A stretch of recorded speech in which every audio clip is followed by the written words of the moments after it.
All right, pick six brought to you by BetMGM. Place your money line, prop parlay, and same game parlay bets at BetMGM. You can download the app today. Please gamble responsibly. All right, each week we've got 6 games. We pick them against the spread. Mark, what do we have?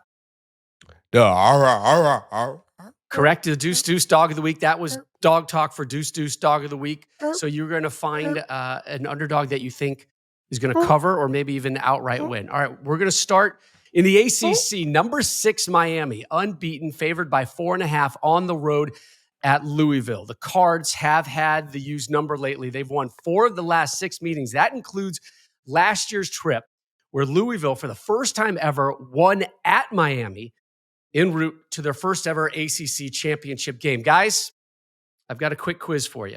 All right. Let me know. Since Miami joined the ACC 20 years ago, how many ACC championships have they won in football? Wow. I think 20 years ago? Ding, ding, ding, ding. Like 5? 4?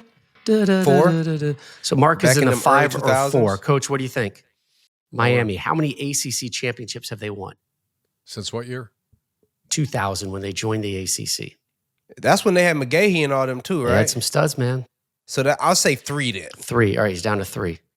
Coach? Man, I know you're asking, so it's going to be really low, which blows. They should have 12, but I don't.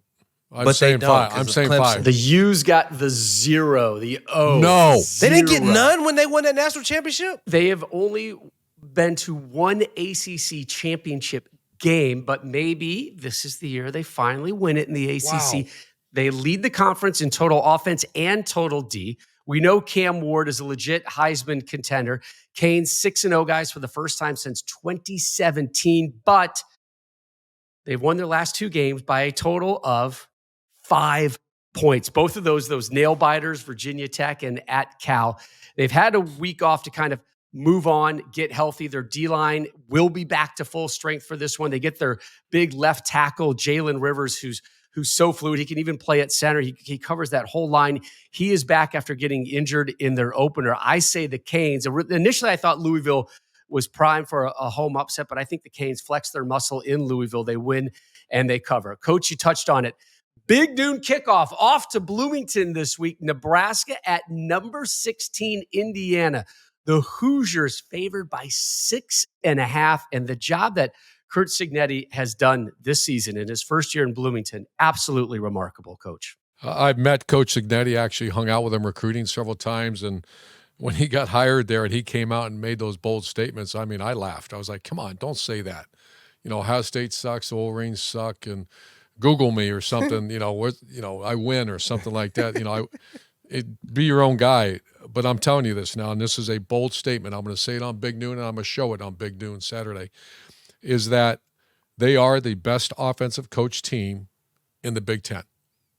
That's a bold statement. I get it. And they are, but here's the thing is they're going against Tony White's defense at Nebraska, a guy that I mentioned last year. I think they're the best coach defense in the Big Ten. Wow. And I actually talked to Tony White this morning. I wanted to, before I got on the podcast today, what's your thoughts of Indiana?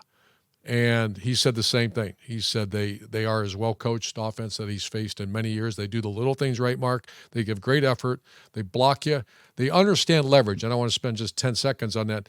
Leverage means the defense is trying to force you not to lose leverage. The offense is trying to get leverage. So there's you against you is the easiest way to think of it. Someone's going to win and someone's going to lose. You know what does it? First of all, it's effort, but also technique.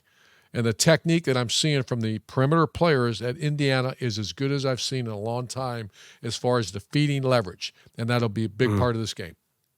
Yep. So who's winning? Indiana minus BetMGM 6.5. wants to know who's winning. I'm going to go Indiana because it's home and Big Noon's there. Big Noon's worth about 3 points because we're there. Big no. And so I'm going to pick The Big Indiana Noon bump is going to cover the spread.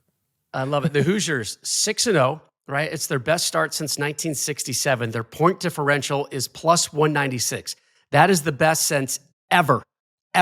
Their points per game, 47.5. That is their best since ever. And one last thing, Mark. They will be picked to win every game until they go play. We're talking about the Hoosiers. The Hoosiers. Indiana. Is that a spicy nug? It's not or a basketball school anymore. It's a football school. Is that a spicy nug or not? Because That's, Indiana could be favored to win. Spicy nug brought to you by Wendy. We'll throw out bonus spicy nugs. Yeah, Coach, they are favored in the every Fighting game until they Cignettis. meet Ohio State. They could be 10-0 going against the Buckeyes. Insanity. All right, we're going to stay in the Big Ten with one of 3 ranked matchups here in Week 8. Michigan at Illinois. The Wolverines favored by 3.5. For Michigan, this is one of 4 remaining games they have left against ranked teams. Remember, they also have already suffered 2 losses, and now they're on their 3rd quarterback, the 7th-year journeyman that they call Uncle Jack Tuttle. Uncle Jack is now taking the snaps for the Wolverines.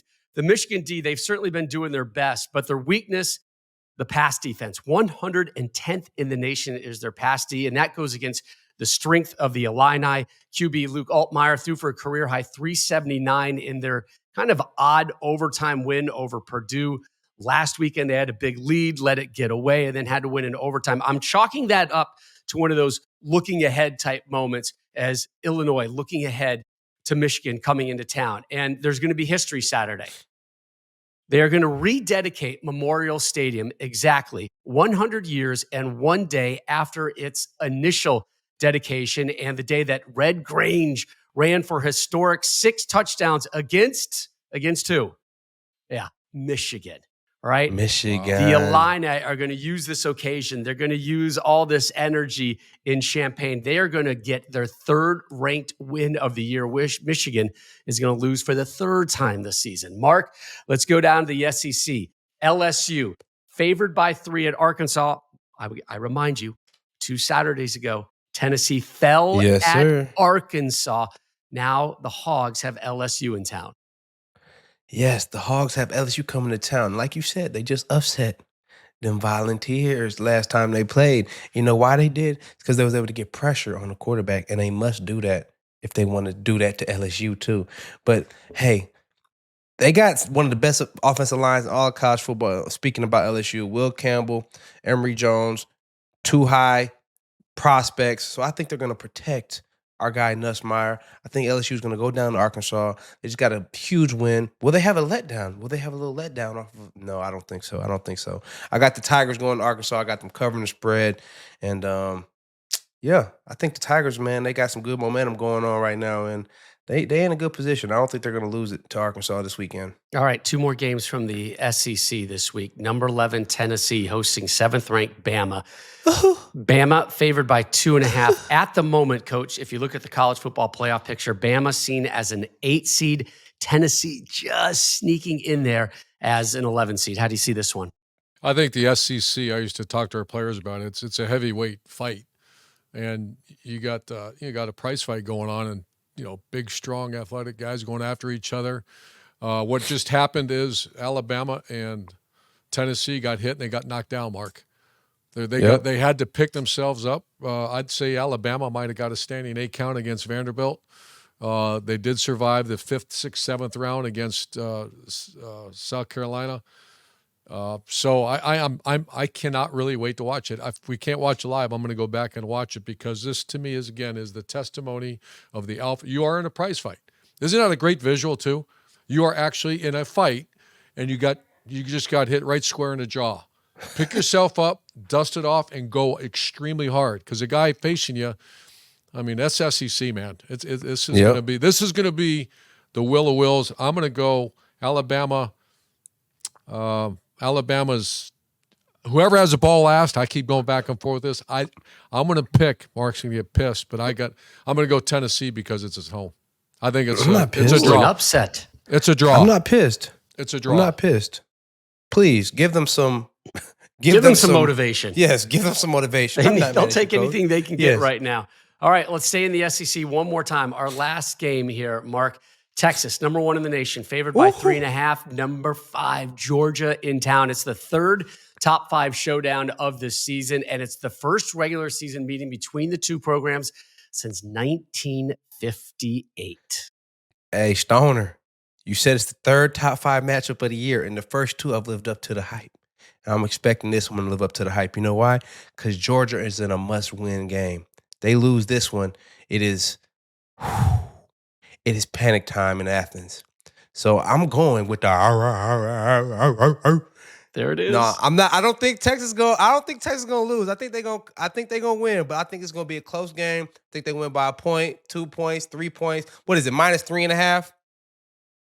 I'm looking. Yes, Yes. -3.5. 3.5. -3.5. So I got Texas winning by a field goal. They going down. This is one of the most complete teams in the nation. Offense, defense. Isaiah Bond, there was some uncertainty if he's going to be playing. They're optimistic that he's going to play versus Georgia. That's a huge break for them. Quinn Ewers knocked the rust off. But Carson Beck and the Kirby Smarts coming into town, you know what I mean? And they're going to be fighting because it is a must-win for them. But at the end of the day, I think Texas, that home crowd in Austin, I think that's worth 3 points. So I'm going to give them a 3-point win. So that is my deuce dog of the week, is Georgia covering the spread but not winning outright. Is that an aura, baby? Perhaps? It's a tiny puppy. It's a tiny dog. Tiny dog. Small, a puppy, a bulldog puppy. A bulldog puppy.